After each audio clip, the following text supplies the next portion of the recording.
Dear Yuval, it's a great pleasure to have you here with us. We have you here, and I must admit I'm a little bit old-fashioned with regard to that in person and not as a hologram as you appeared during the TED conference in Vancouver last month or something like this. So thank you so much that we have you in person today with us. In my view, you are enriching the public debate by offering something that is often asked for but rarely provided. You offer a framework. You're talking not only about small stories, but about grand, better, universal history. Against the proclamation of the end of grand narratives, Lyotard, you offer an experiment. Namely, to try to understand the present, both against the background of the past, as provided in Sapiens, and against the background of the anticipated future, as provided in Homo Deus. And in 21st Lessons for the 21st Century, and I saw the first book copies here around us, and the president got the first, perhaps here in German, and is happy about this, I'm proud. Your new book to be published within the next days or week? September, okay. You, as far as I could understand from the advertising activities of your publishers, connect those perspectives more explicitly with the present time. Having just talked about your publisher, please allow me to explicitly name Mr. Jonathan Beck, member of the executive board of the Verlag CH Beck, who made a major contribution to making this lecture today possible. Thank you, Mr. Beck.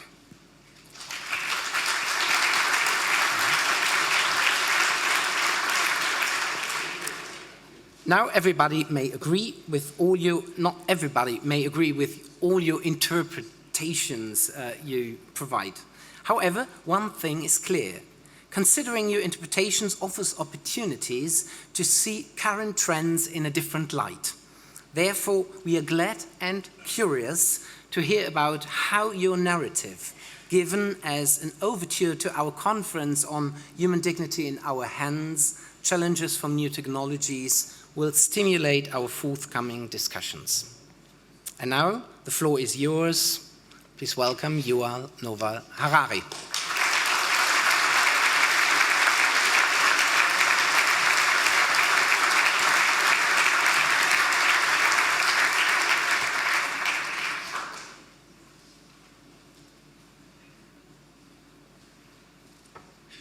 So, hello everyone.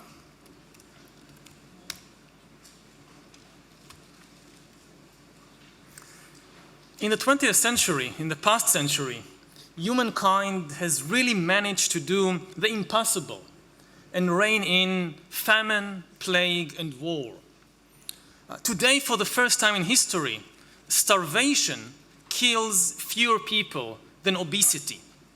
Plagues kill fewer people than old age, and violence kills fewer people than accidents.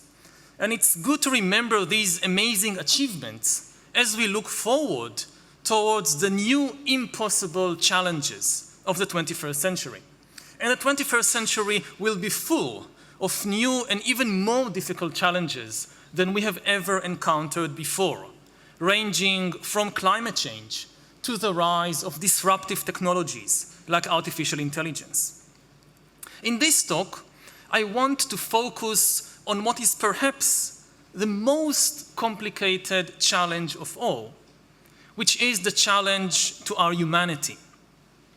In the coming decades, the twin revolutions of biotechnology and information technology, or really the merger of biotech and infotech into a single overwhelming scientific tsunami, this might very well undermine our conception of humanity and will shake the humanist foundations of modern civilization. Because when we come to confront any big challenge, whether it's nuclear war or climate change or AI, we always need some ethical basis to stand on. And for generations, our most solid ethical basis has been humanism. But in the 21st century, humanism itself might become obsolete. Now, what exactly is humanism? To put it very simply, humanism is the idea, the belief, that human feelings are the ultimate source of authority. When we confront any big question or dilemma in our personal lives or in our collective life as a society, humanism expects the feelings and free choices of human being to provide us with an answer. Humanism tells us to listen to ourselves, to follow our heart, to be true to ourselves. And since no one can understand my feelings and free choices better than me, no one should have absolute authority over me, over my life. This is the basic idea of humanism.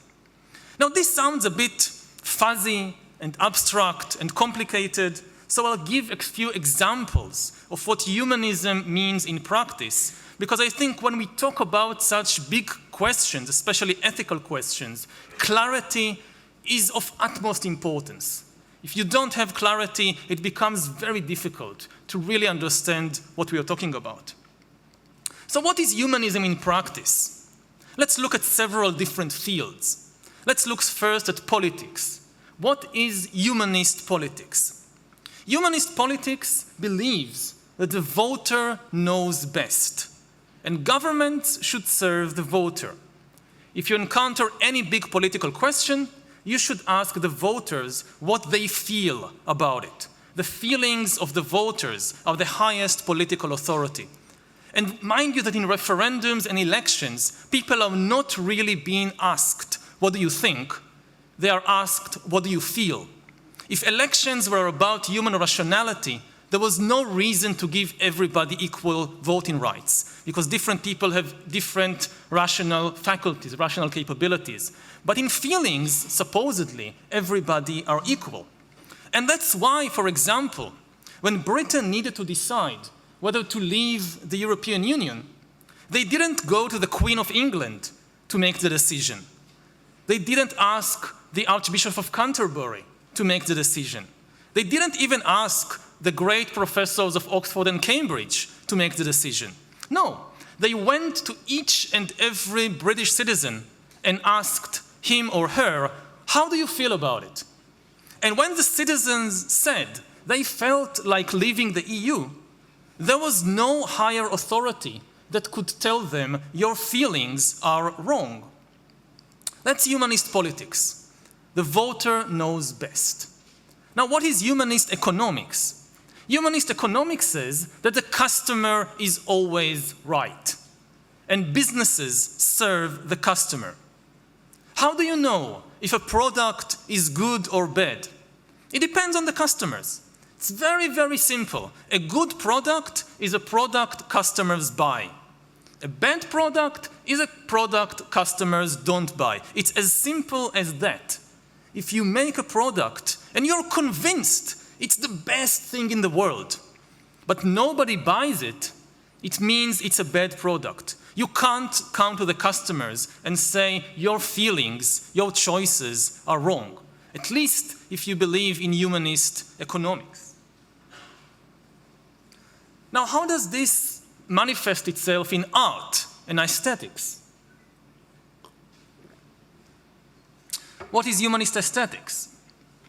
Just as humanist economics believe that the customer is always right, humanist aesthetics believe that beauty is in the eye of the beholder. Throughout history, there are many attempts to define or to find some objective definitions for art and for beauty. But then came humanism and says, no, there are no objective definitions. There are only subjective experiences and subjective feelings. In 1917, a century ago, Marcel Duchamp took an ordinary mass-produced urinal, which I think you can see there. declared it a great work of art, placed it in an art exhibition, and ever since then there is this raging debate, is it art? Is it beautiful? Who decides what is art? And if you are a humanist, you will eventually conclude that, well, this depends on how people feel. Art is anything that people believe is art. And beauty is anything that people find beautiful. If somebody feels that this is a beautiful work of art and is willing to pay millions of dollars to have it, so who is there in the universe that can tell this person you're wrong? It's not art. It's not beautiful. So this is humanist aesthetics. Now, what is humanist ethics? Humanist ethics, in essence, believes that if it feels good, do it. Again, throughout history, there are many attempts to define some absolute and objective morality, which is independent of human beliefs and feelings and experiences, based perhaps instead on divine revelation. Thus, in the Middle Ages, homosexuality was considered a terrible sin because the Bible said so, because the church said so, because the Pope said so.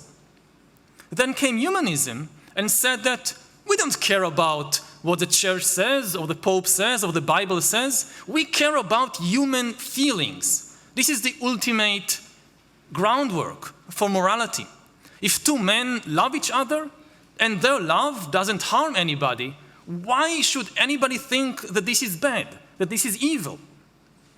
Of course, sometimes there are dilemmas even in humanist ethics. What happens if the same thing makes me feel good and makes somebody else feel bad?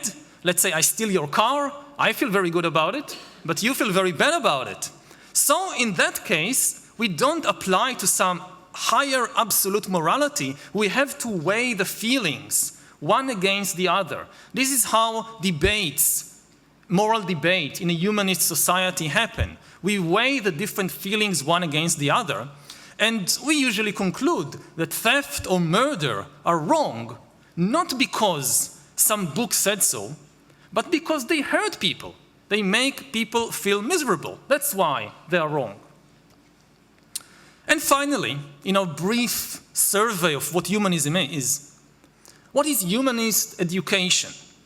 Humanist education teaches people to think for themselves.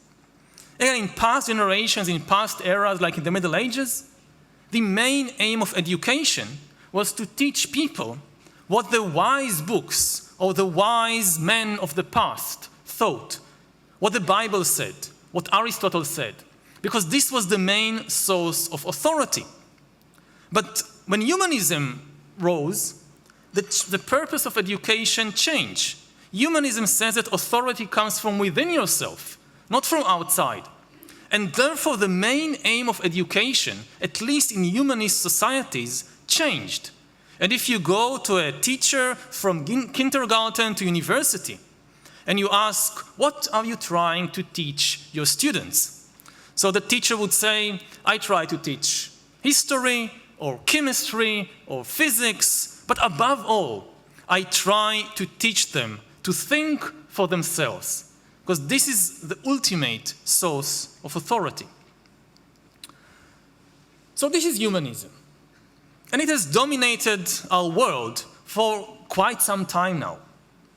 But in the early 21st century, humanism is facing an enormous challenge, not from dictators or demagogues, but above all, from the laboratories.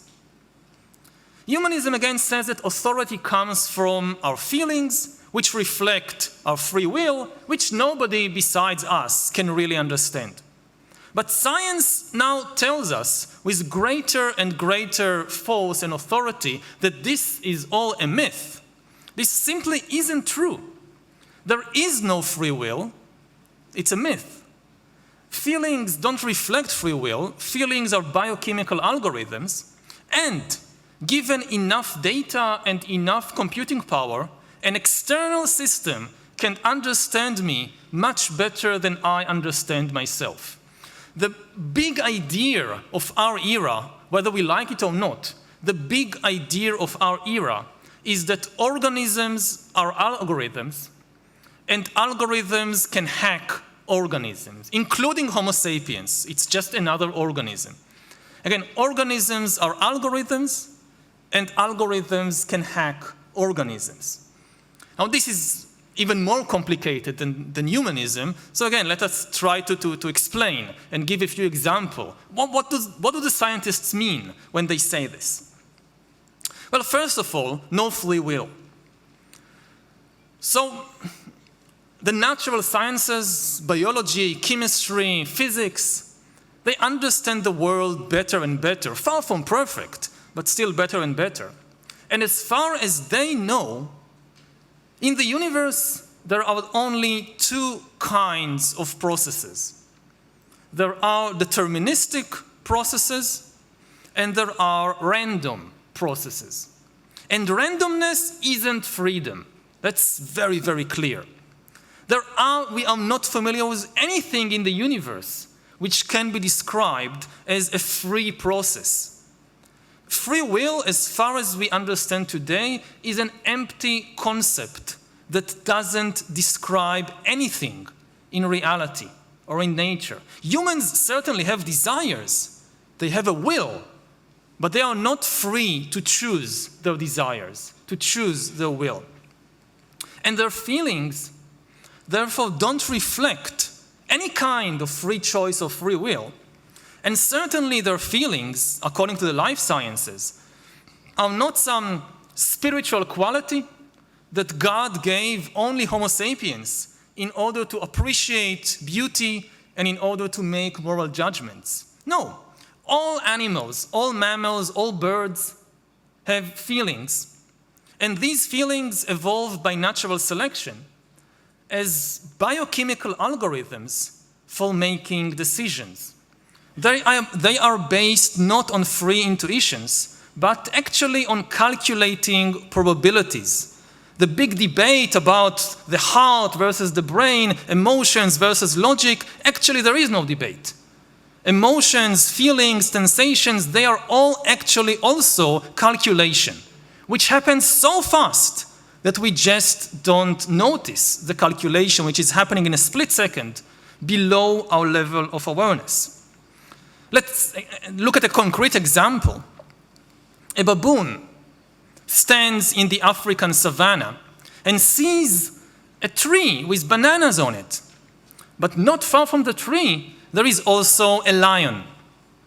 And now the baboon needs to make a decision of the kind that every animal needs to make every day of its life. Do I risk my life for the bananas or not? And the survival of the baboon depends on this decision. And in order to make this decision, the baboon really needs to calculate probabilities.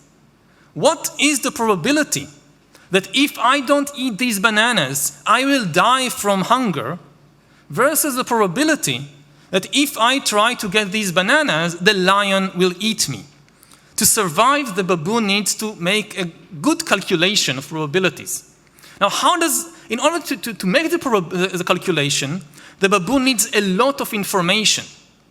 Information about the bananas, how many bananas, 2 or 8, are they big or small, green or ripe?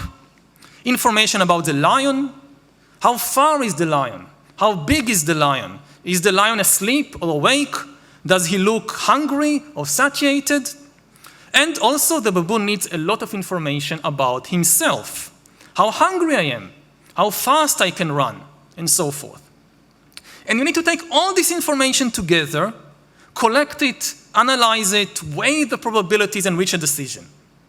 How does a baboon do it? The baboon doesn't take out a pen and a calculator and a piece of paper and start calculating. No, the entire body of the baboon, and especially the sensory organs and the nervous system and the brain, this is the calculator. Within a split second, the baboon takes in smells and sounds and sights and sensations from within the body, and the billions of neurons in the brain process the information in a split second the calculation is made, and the answer will come not as a number, but as a feeling, an emotion, fear or courage, or perhaps indecisiveness, confusion. Fear and courage are the way that the calculation is manifested. And they are not spiritual insights. They are a biochemical calculation. And this is true of how baboons make decisions about bananas. This is true of how British citizens make decisions about Brexit. And this is true about how German citizens make decisions about immigration. What's happening there is the very quick biochemical algorithm making a calculation. There is no free will or spiritual insight involved. Now, the humanism was wrong to think that feelings reflect free will. Until today, until the early 21st century, it still made very good practical sense to believe in humanism. Even though there was nothing magical about our feelings, they were still the best method in the universe to make decisions, and no outside system could understand what's happening within me and how and why I make these decisions.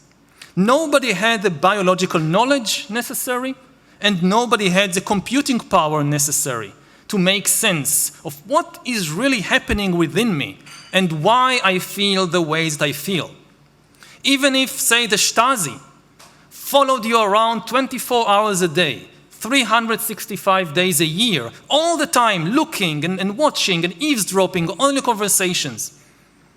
Still, the Stasi did not have, in the 1960s or the 1980s, the necessary biological knowledge of what's happening inside the brain of a human being. And the Stasi did not have the computing power necessary to make sense even of the information that it did manage to gather over you. And therefore, it couldn't really understand you. But now, the merger of infotech and biotech is changing the situation. Advances in biology, and especially in brain science, are giving us, some of us at least, the necessary biological understanding, and at the same time, advances in computer science, especially in machine learning and AI, are giving us, or some of us, the necessary computing power. And when you put the two together, when infotech and biotech merge, what you get is the ability to hack human beings. There is a lot of talk of hacking these days, about hacking computers and smartphones and email accounts and bank accounts, but we are really living or entering the era of hacking human beings. And once you can hack human beings, then authority is likely to shift from human feelings, which are no longer this black box that nobody understands. The authority might shift from human feelings to computer algorithms. And humanisms and elections and the free market and so forth, all this will make no more sense. We see it happening already today, beginning to happen, first in the field of economics.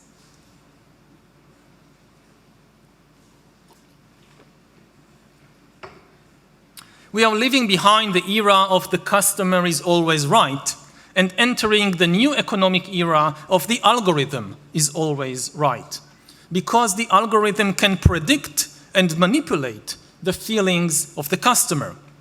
Let's start with a very simple example from the book industry. How do I choose which book I, the consumer, the customer of the book industry, how do I choose which book to buy? So in the past, in the humanist era, I rely primarily on my own feelings and literary taste.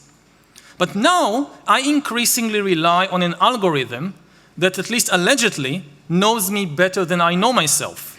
As I enter the virtual Amazon bookstore, the first thing that happens is an algorithm pops up and tells me, I know you. I know you based on your previous likes and dislikes and what you bought and so forth. And based on everything I know about you and millions of other readers, I recommend this or that new book to you. Now, of course, it's still very, very primitive. And the Amazon algorithm makes a lot of mistakes because it doesn't really know me so well. It doesn't have enough data. But it constantly gathers more and more data and is improving. And it gathers data in new ways. If you read a book on an electronic device like Amazon Kindle, the Kindle can read you while you are reading it. For the first time in history, books read people more than people read books, with far greater attentiveness anyway. As you read a book on Kindle, Kindle can know which pages you read fast, which pages you read slow, and when you stop reading. And this gives the algorithm a much better idea of what you like and what you don't like. But this is still very primitive. The next stage, which is technically feasible even today, you can connect Kindle to face recognition software, and then the algorithm will know what makes you laugh, what makes you cry, what makes you bored, what makes you angry. The ultimate step is to connect Kindle to biometric sensors on or inside your body, and then the algorithm will know the exact emotional impact of every sentence you read.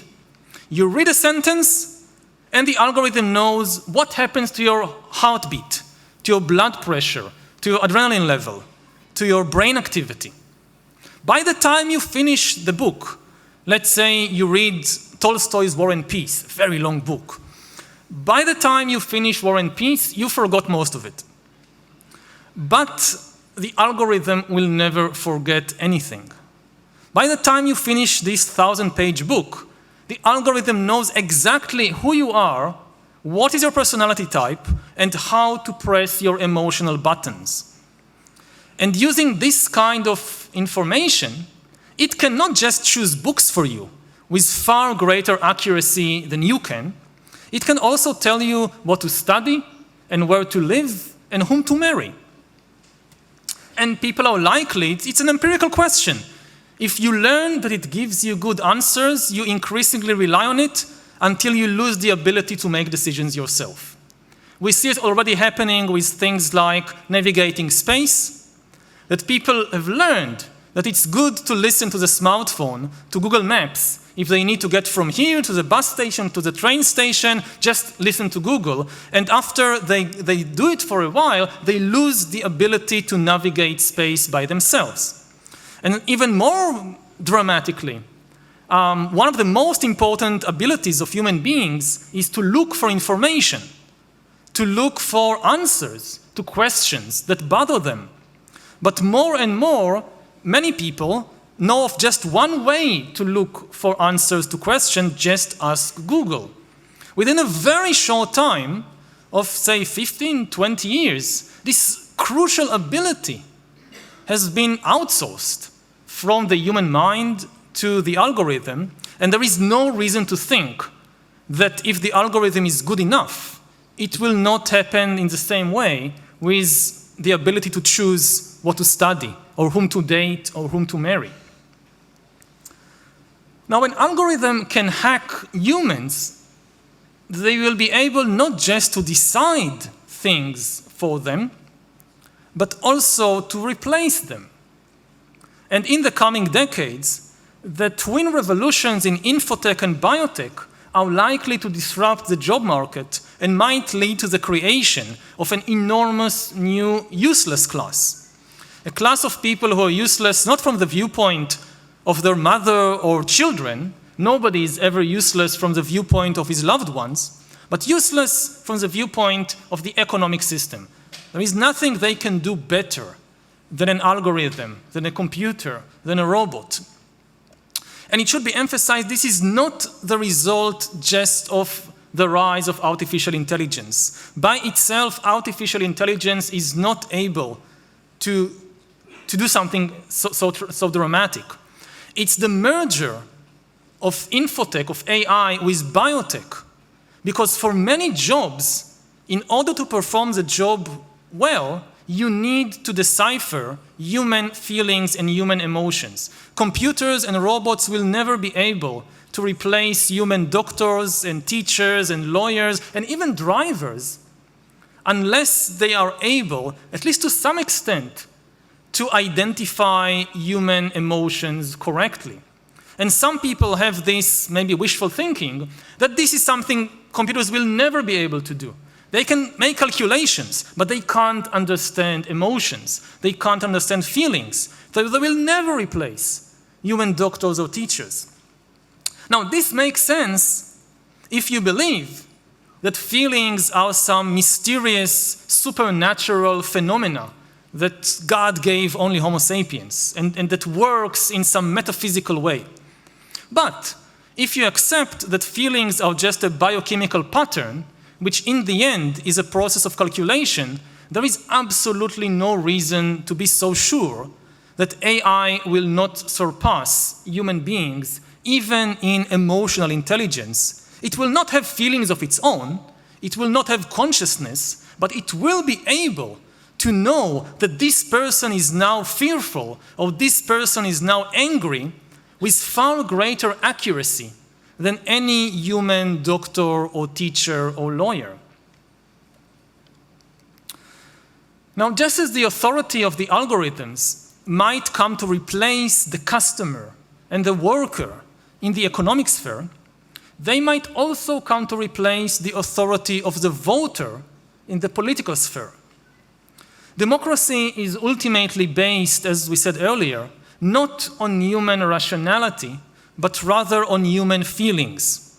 In elections, voters are not really asked, what do you think? They are asked, how do you feel? And if algorithms can hack human feelings and manipulate and predict human feelings, then democracy is likely to become an emotional puppet show. Politicians, or at least some politicians, are a bit like musicians, and the instrument they play on is the human emotional system. A politician gives a speech, and there is a wave of fear all over the country. A politician tweets, and there is an explosion of hatred. And this fear and hatred, this is the fuel of a lot of political systems. What will happen when these musicians have a much more sophisticated instrument to play on? What might happen is the rise of digital dictatorships. In the 20th century, democracy defeated dictatorship because democracy was better at processing data and making decisions. We tend to think about the conflict between democracy and dictatorship as a conflict between different ethical systems. But it was also a conflict between different methods for processing data. Democracy works as a distributed data processing system. Democracy distributes the information and the power to make decisions between many institutions and organizations and individuals. Dictatorship, on the other hand, is a method for processing data in a centralized way. Dictatorship concentrates all the information and all the power in one place. Now, given 20th century technology, it was simply inefficient to try and concentrate too much information and too much power in one place. It didn't work well. Nobody was able to process the information fast enough and make good decisions. And this is one of the main reasons why, for example, the Western Bloc defeated the Communist Bloc in the Cold War. There is a story that in the last days of communism, in the late 1980s, a Soviet official came to London to try and understand in the capital of Margaret Thatcher, how does a free society and a free market actually function? And the British hosts, they took this Soviet official on a tour of London to visit the banks and the stock exchange and to meet all kinds of economics professors and other luminaries. But after a few hours, the Soviet official exclaimed, "Wait a minute, there is something I don't understand. Back in Moscow, our best minds are working on the problem of how to provide bread to Moscow. And nevertheless, in almost every bakery and grocery store, there is such a long queue for bread. Here in London, a city of millions, we have been going back and forth across the city for hours, and I haven't seen a single bread queue. So please cancel all my other visits and appointments and just take me to meet the person who is in charge of providing bread to London. I must understand his secret." And the British hosts, they scratched their heads and they looked embarrassed and they said, "There is nobody. Nobody is in charge of providing bread to London.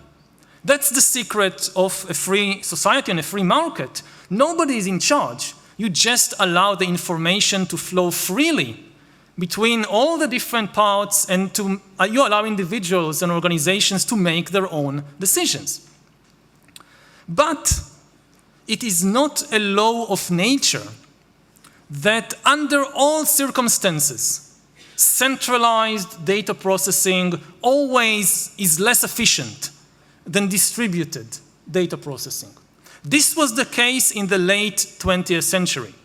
But now, the revolution in infotech, especially machine learning and AI, may swing the pendulum in the opposite direction. Machine learning and AI might make it possible to process enormous amounts of information centrally. And actually, the more information you gather in one database, the better the process, the better the data processing. And then the main handicap of authoritarian regimes in the 20th century, their attempt to concentrate all information in one place, it could become their main advantage in the 21st century. And this could result in the rise of a completely new kind of regime, very different from the dictatorships of the 20th century, a new kind of digital dictatorship. Finally, when algorithms can hack organisms, they could also start creating and redesigning new kinds of organisms, new kinds of living entities. It's quite likely that the main products of the 21st century economy will not be textiles and vehicles and weapons. They will be bodies and brains and minds. We are learning how to produce and engineer and manufacture them. We are learning how to design and create new organic beings by speeding up natural selection in a way. We are learning how to create cyborgs, which are beings that combine organic with inorganic parts. And finally, we are even learning how to create completely inorganic beings. And if this indeed happens, this will be not just the greatest revolution in history, since history began about 100,000 years ago, it will be the greatest revolution in biology since the very beginning of life 4 billion years ago.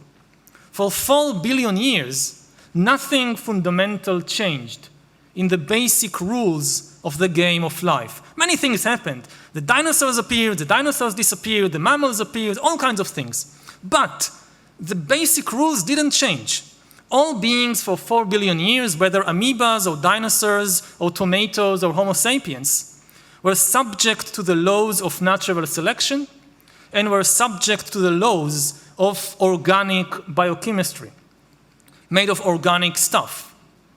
Now, in the 21st century, natural selection might be replaced by intelligent design as the basic driving force of the evolution of life, not the intelligent design of some god above the clouds, but our intelligent design.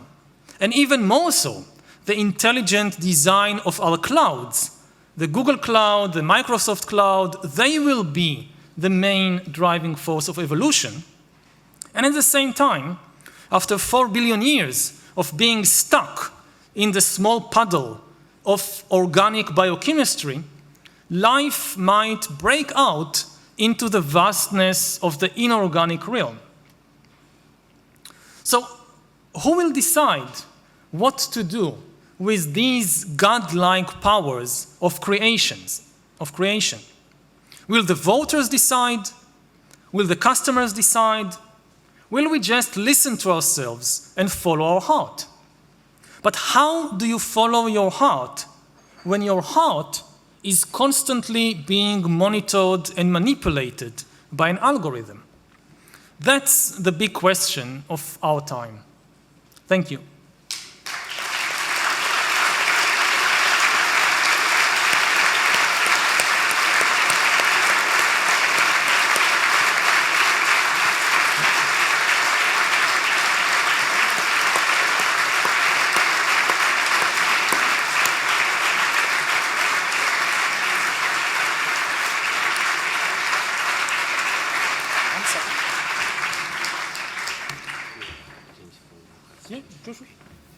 So thank you, Yuval, for this grand history and this grand image of how we have to look forward for some challenges within the 21st century.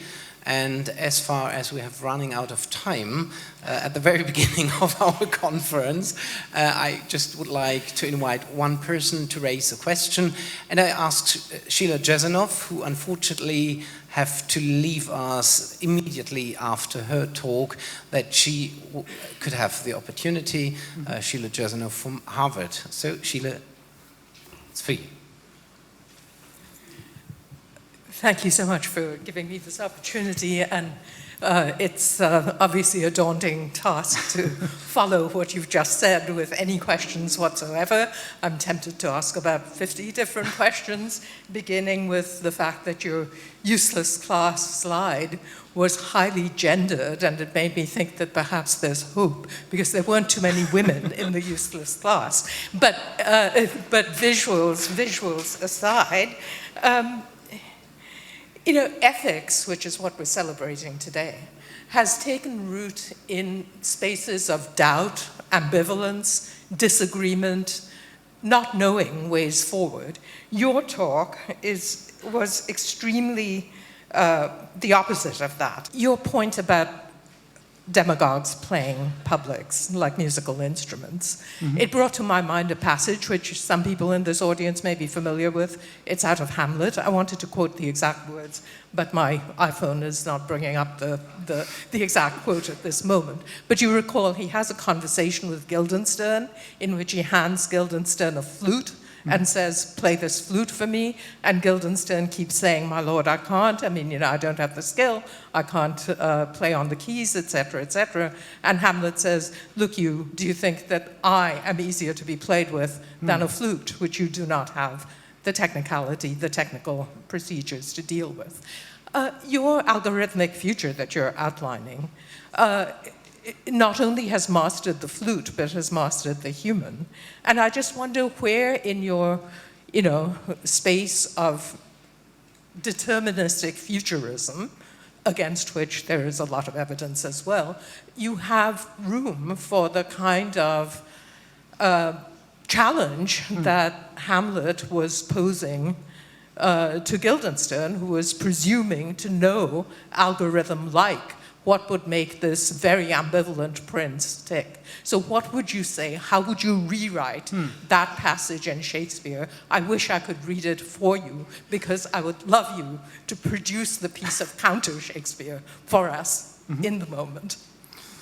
Well, it's a very, very good and timely question. I'll try to answer a few aspects of it, because it's a very complex issue.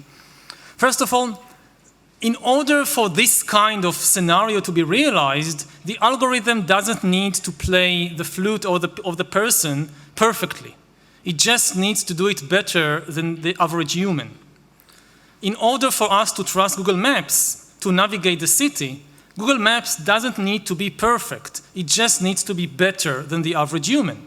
in order for self-driving cars to replace human drivers, they just need to drive better than the average human. They don't need to drive perfectly. That's an impossible.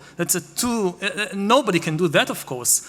But better than humans is not such an impossible mission. Today, for example, human drivers kill about 1.25 million people every year, mainly due to human error. So to improve on that is not an impossible mission. And similarly, for algorithms to play a greater and greater role in making very important economic and political decisions, they don't need to be perfect, they just need to be better than the average human, which is, again, not as impossible as sometimes we tend to imagine. And I don't say that this is a good future or a good development. We have to be extremely careful about the terrible dangers it involves. But to be really aware of the dangers, we need to be more humble about our own abilities as human beings compared to the computers, compared to the algorithms. If we fortify ourselves inside this kind of imaginary fortress that, oh, we have things the algorithm will never be able to understand. We have free will, we have the spirit, we have the soul. They will never understand that we are safe. Then it will be extremely easy to dupe us and delude us. The easiest people to manipulate, for example, with fake news, is people who trust too much in their own free will and say, oh, I'm not making this decision because of anything. It's just my free decision. They are the easiest people to manipulate because they can't even conceive how easy it is to, once you get to know their weaknesses, once you get to know their hatreds or their fears, it's so easy to manipulate them. Unless, of course, they have a much better understanding of themselves and of their weaknesses and of their imperfections. I think that when we come to confront this big danger of the algorithmic future, a more realistic and humble appreciation of human ignorance, of human stupidity, of human weakness is key. My main fear is not in the end from artificial intelligence, it's from natural stupidity. I think it's a far greater danger because this is the opening that artificial intelligence can go through.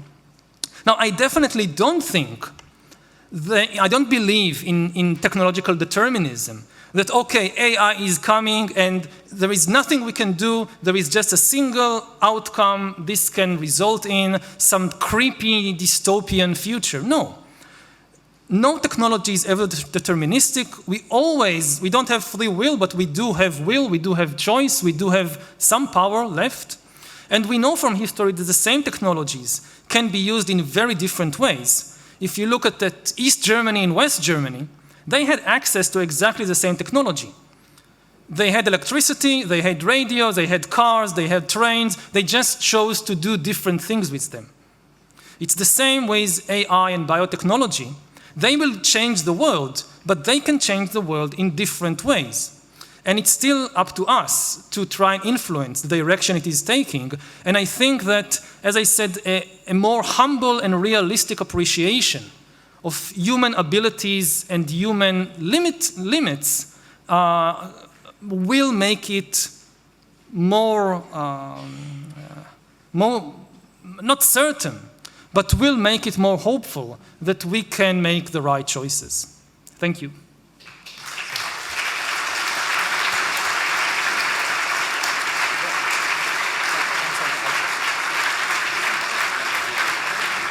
So, Yuval, thank you so much. I think there's a huge amount of questions and comments left towards your thought-provoking ideas, perhaps about the relation between feelings and rationality and reasoners, and also the function of vulnerability. Nevertheless, we now have to have a break because you have a tight schedule, and we have also to go ahead within our tight program.